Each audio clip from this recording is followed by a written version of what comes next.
Moi, j'ai pas envie, Fabien, que ça s'arrête à 118. Alors, est-ce qu'on peut penser que Fabien Pelouse va peut-être honorer prochainement une 119e sélection, en tout cas? Oh, pourquoi pas, on peut tout envisager, mais bon, je n'ai pas pris de décision encore. Il y a beaucoup de choses qui vont changer, le staff, etc. Et j'aurai le temps d'y réfléchir. Très bien, à vous Thierry.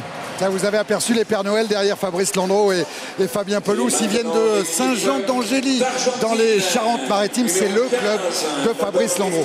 Vous avez noté aussi que Fabien Pelouse n'a pas tiré un trait définitif sur l'équipe de France. Tiens, à l'image, un autre membre de l'équipe de France, que de football cette fois, c'est Jérôme Rotten. Pelouse, c'est peut-être pas un au revoir définitif. Mais écoutez, je crois qu'on a, Eric peut en parler mieux que moi au niveau du pâté d'Ava. On a la chance d'avoir de grandes deuxièmes lignes, je dirais, en France et même au monde. Quand on voit la Coupe du Monde de Nalé, quand on voit ce que Chabalmania nous a amené, quand on voit Jérôme Thion, la poutre composite à droite de ce paquet, on en a, c'est vrai, et il nous en faut parce que c'est un poste difficile, qui est ingrat, qui demande beaucoup. On en a 4 de très haut niveau et il y en a plein qui arrivent derrière. C'est tant mieux pour le rugby français. Vous avez aperçu le toss, le tirage au sort, gagné par Agustín Pichot pour l'équipe d'Argentine. Et Pichot n'a pas encore complètement choisi s'il allait prendre le coup d'envoi ou le terrain. Il nous fait languir un petit peu. La pression monte. Ah, c'est un grand malin, Pichot. Hein. Oh là, oui, c'est un grand capitaine, le petit général. Ah oui, tout à fait. C'est un grand joueur, comme souvent les numéro 9. Thierry, si vous le permettez, j'en profite pour tirer quand même un hommage plus que sympathique à ce grand homme du rugby qui était Jacques Fouroux. Regretter Jacques Fouroux. Tout à fait, puisque je crois qu'on parle de Coupe du Monde, la première Coupe du Monde, c'était il y a 20 ans. C'était l'entraîneur de cette équipe qui est allé en finale. Et je crois que Jacques Fouroux, il avait de grandes passions. Bien sûr, l'équipe de France, au Parc des Princes, il avait aussi l'Argentine. Et je pense que ce soir, c'est sympa de le faire un petit peu. Fabrice nous appelle. Ouais, Thierry, j'ai des nouvelles par rapport au TOS et à Agustín Pichot qui a joué un peu l'intox. Alors, effectivement, les Argentins ont remporté le TOS, mais le coup d'envoi sera donné par les Français. Et les Français joueront en rentrant sur la pelouse du côté droit. Voilà, coup d'envoi donc pour les Français. Ouais, c'est intéressant, le choix de Pichot. On va voir ce que ça donne au moment du coup d'envoi. Autre image que je vous propose, à part cette liesse populaire qu'on vit ensemble depuis le 7 septembre dernier. Autre image, Eric, c'est cet homme-là. Le jeune du sautoir. Le jeune du sautoir. On a parlé des anciens qui allaient peut-être tirer leur révérence. L'avenir, c'est lui, c'est Yannick Nyanga. Et lui, il réussit une grande Coupe du Monde. Bien sûr, écoutez, on espérait tous, et bien sûr lui, être champion du monde. On ne le saura pas. Il faut regarder devant, de nouveaux entraîneurs, de nouveaux joueurs. Lui en fait partie, c'est une histoire fabuleuse. Il n'était pas sélectionné dans les 30. Un joueur se blesse, il arrive et c'est plus qu'une révélation. Ça a été une locomotive, ça a été un phare, on l'a suivi. Je me souviens du caramel énorme qu'il met sur Collins, qui passe pour le meilleur troisième médial du monde.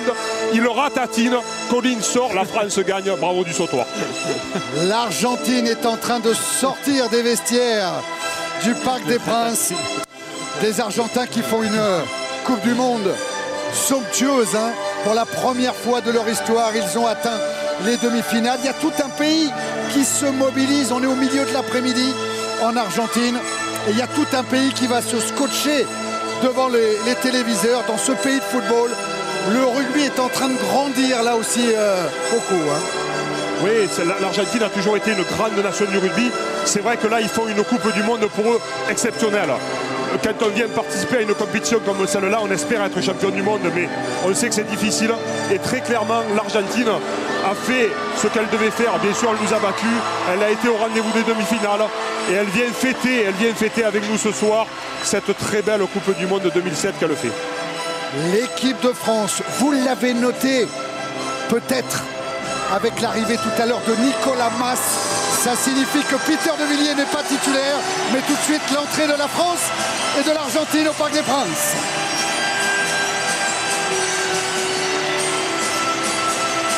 Est-ce que le bleu va bien au parc? L'équipe de France aime le Parc des Princes. C'est vrai que c'est un stade magique.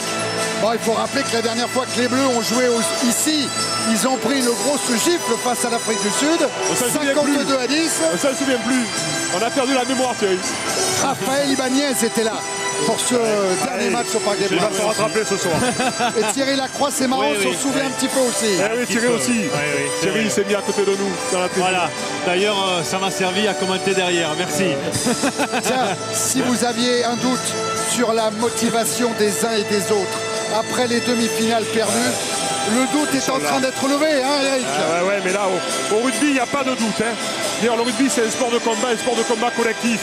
Et là, je veux dire, les deux équipes, ils vont pas aller se promener sur les Champs-Élysées, quoi. Hein. Ils se sont fait des rendez-vous et on va voir un très beau match. En vous rappelant que l'Argentine est la bête noire de l'équipe de France. Sur les 6 dernières confrontations, les Argentins ont gagné 5 fois, dont au début du mois de septembre, lors de ce fameux match d'ouverture de la Coupe du Monde. C'est l'heure du protocole, c'est l'heure et le rendez-vous de l'émotion aussi, avec tous ces remplaçants argentins liés les uns aux autres avant l'exécution des hymnes nationaux.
Quand vous voyez ces hommes forts qui pleurent, vous comprenez l'intensité, ce que représente pour un Argentin d'enfiler le maillot des Pumas, la Marseillaise.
La ferveur du Parc des Princes pour répondre à l'émotion des Argentins. Serge Betsen, Olivier Miloud dans les tribunes pour soutenir leurs copains en route pour la finale de bronze de cette Coupe du Monde.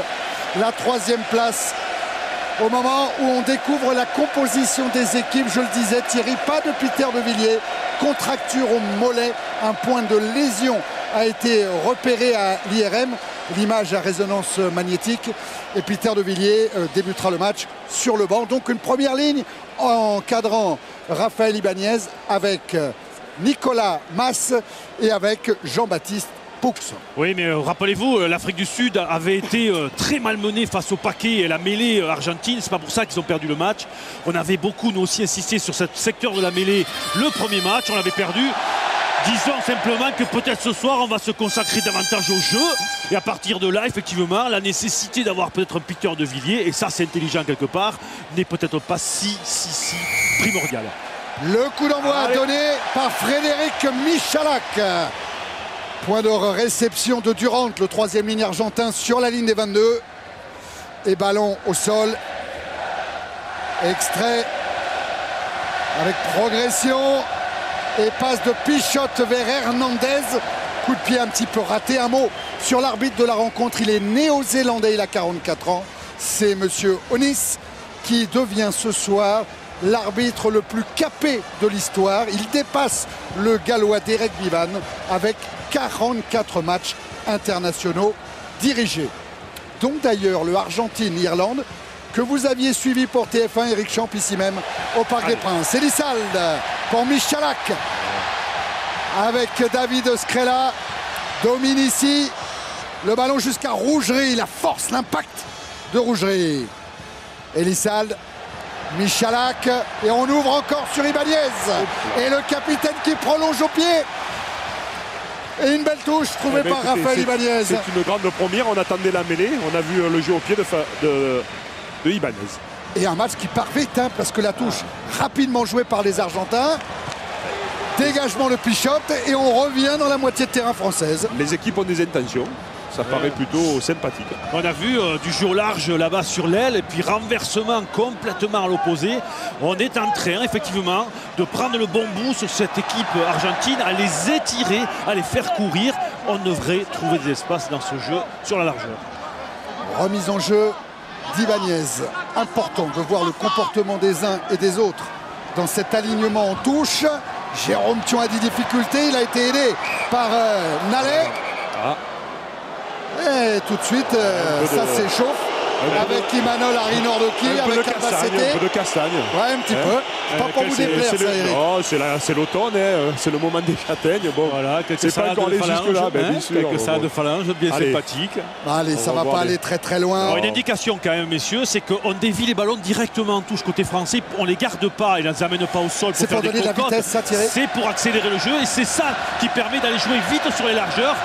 Et c'est pour ça qu'on insiste sur ces petites tapes en touche. Allez, autre rendez-vous important, la mêlée, la maison du ballon.